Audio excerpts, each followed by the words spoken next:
Hello, hello! Nakita niyo po ba yung ginagawa ko?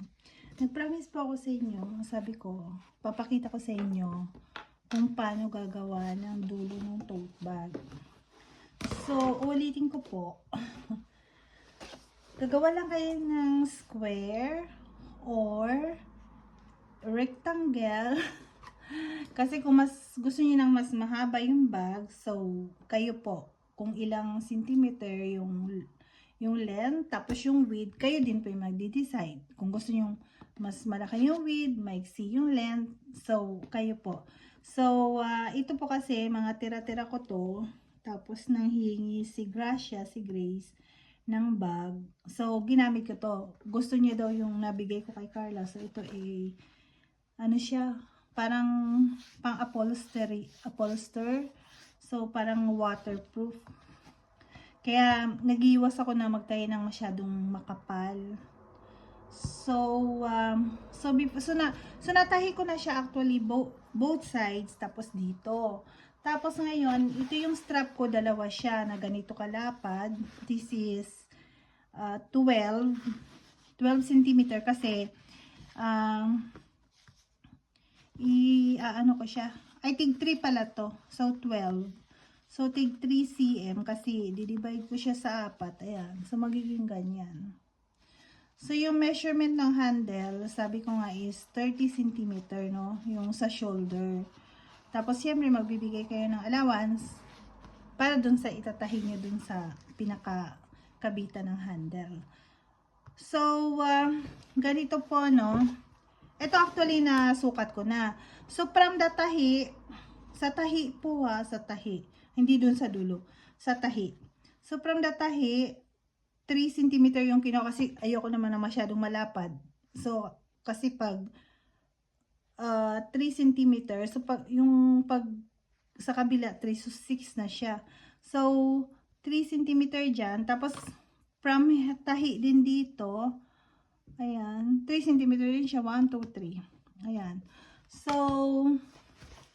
dahil na sukat na natin, ito po yung isang way kung paano tayo gagawa ng pinakailalim. Meron din po kasing isang way, yung sinasabi ko sa inyo na i-grab nyo yung both sides. Kailan kasi itong tela natin is matigas siya, so mahirapan akong i-demonstrate sa inyo.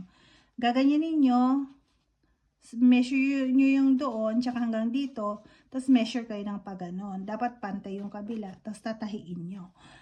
Pero ngayon, dahil i-demonstrate ko lang sa inyo, maglalagay pa ako ng allowance para dun sa pagtatahian natin. Kaya, ang mangyayari ganito. Hindi ko siya isasagad na from dun sa nilagyan ko ng marker. Ayan. Ayan. Kasi po, ito. Bakit yung ginupit? Kasi tatahiin po natin yan. Pag ganyan. Ayan. So, ito po yung ating marker. Yan. So, dyan tayo magtatahi. Tapos dito. Yan. So, sana po na gets nyo yung kaguluhan ko. Ayan. Hindi ko po siya sinagad sa marker kasi mag-a-allowance ako. Ayan. Tapos, meron pa ako sa inyong ibibigay na na isang tip. Kasi po, lalagyan ko siya ng matigas naman na to. Kailang mas maganda pa rin, meron akong sorry. So, ito po, ilalagay ko siya dito. So, paano ko siya ilalagay? Diba? So, kunyari ganyan. Diba tatahiin natin to? So, ito po, i-measure ko yung lapad niya sa lapad nito. So, 6 cm. Ayan. Ang kulit ko. Ayan, diba yan? Ayan. So, ang lapad po nito is 6. So, ito, gugupitin ko to ng 6 pa ganun. Tapos, ikakabit ko siya kabilang dulo, ganyan. So, parang meron siyang patigas dyan. Kung gusto niyo rin, balutin niyo siya. Kung gusto niyo dublihin niyo siya. So, nasa sa inyo po yun. So, okay. Ah, magtahi na tayo.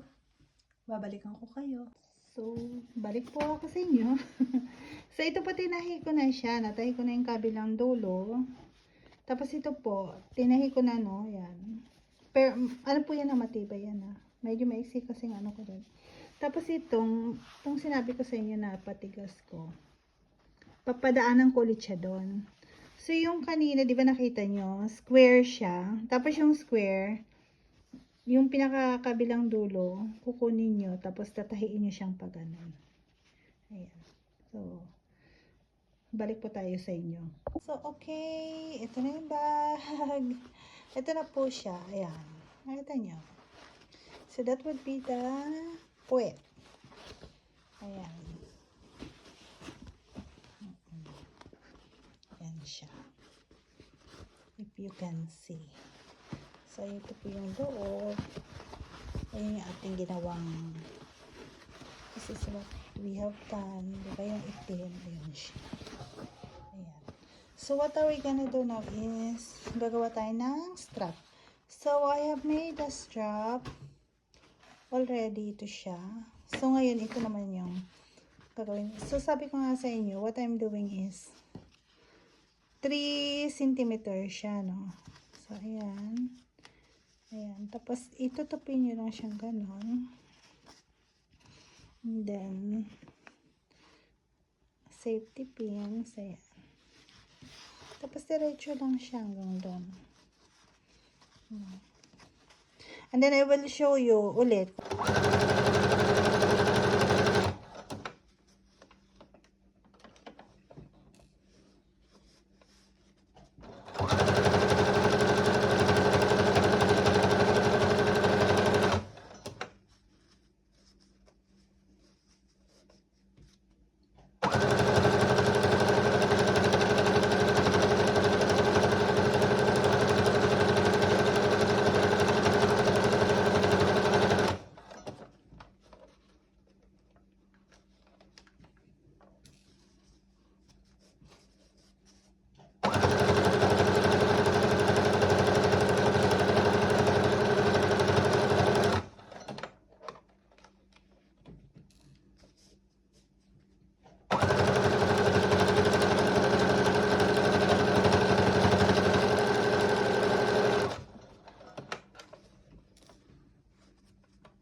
Okay, back to me. So, nandito tayo. So, di ba sabi ko sa inyo kanina, 30. Ay, sorry. 30 yung haba ng strap. So, ba 60. Plus, nag-allowance ako ng 5 cm para sa loob. So, ang mangyayari niyan is ganito. Yung itong tahi, nasa inner, no? Ayan. So, ang mangyayari yan. Ito yung marker ko, 8 cm from here to here, 8 cm. So, dito ko siya sa loob ilalagay. So, yan yung tapi. Ayan. Ayan. Ayan. Tapos, syempre, lalagyan natin ng nakala ko nang bumili ng mga safety pins. Talumbaki na inis. Uy. Kakatakot. Ayan. Mamaya. Tapos, siyempre, yung kabila din naman, ayun siya. Diba may marker? Tapos, ito yung blue. Ayan. So, dapat yung blue yan. Ayan. Ayan. Para pantay. Hindi tabingi. Ayan. Tapos, another one. So, lagi ano ha. Kasi ito isa lang yung tahi nito eh. Kaya, kailangan natin siyang ilagay sa loob. So, ito yung marker ko dun sa 5 cm. Pababa, diba yan? Ganun ko siya. Para dito. Yan. Yan. Tapos, Safety pins ulit. Tapos ito ulit. Ganun. So, ito ulit. Ayan. Tapos, ayan. Check lang natin ulit mamaya na ito siya. So, lagi nyong tatandaan na kung naglagay kayo sa marker, kung nasa labas lahat, dapat nasa labas lahat. Ito, kung papaloob kayo, so dapat nasa loob lahat, no? Ayan. So, pantay na yan. Ayan na. So, what we're gonna do is, we will make tahi. But before that, syempre, lagay ko na naman ang aking obra. Ayan. So, siguro ito okay na to. Uy. Saglit mo lang.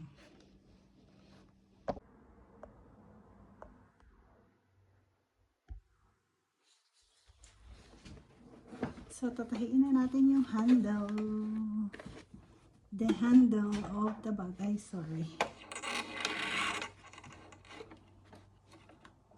Mainit. O, reklamo naman ang mainit. Kahapon malamig. Pero magkakasakit.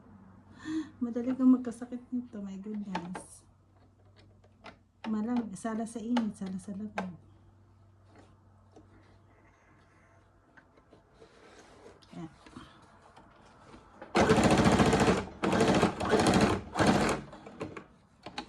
So,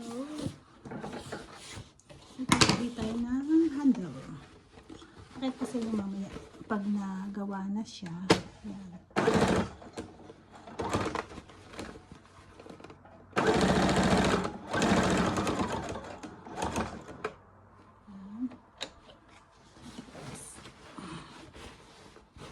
Paikot ng paikot. Paikot ng paikot. Ay, sorry.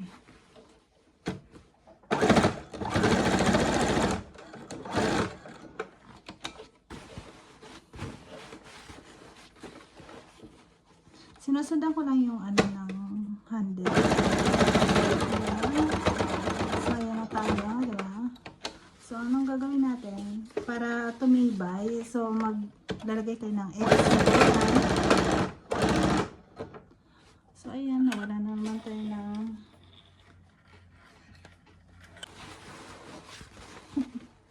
ang tigas sana.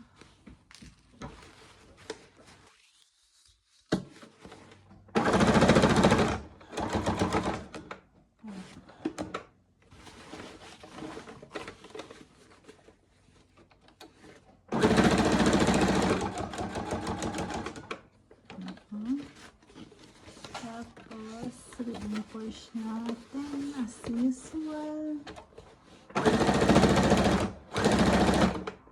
Ayan. Another ikot.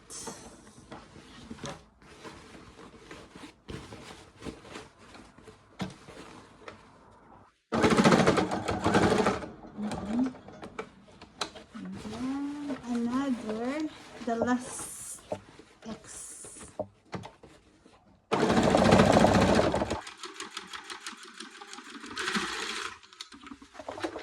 Okay, we're done. So, ito na po yung ating bag. Meron na po tayong name. Ilagay na natin ang name. And then, dadan! Ito po yung ating inner. Ayan. And ito po yung ating puwet. Ayan. Yung side ng ating tote bag. So, ito yung tote bag. So, ang cute niya. Ayan. O, diba? Very nice. So, ayan na, Grace. Meron ka ng bag. Pinangako ko to kay Grace eh. Sa asawa ni Michael, pamangkin ko. Ayan. So, ayan. So, isasama ko to dun sa door. Ang cute niya. Para tuloy, gusto kong gamitin. May siyang pangpatigas dito. So, ayan. Tsaka maganda to, hindi siya basain. Oh. So, okay, bye-bye. So, next time ulit, papakita ko sa inyo yung iba namang style ng paggawa ng ganito. Yung hindi siya ginugupitan. Okay. Thanks for watching.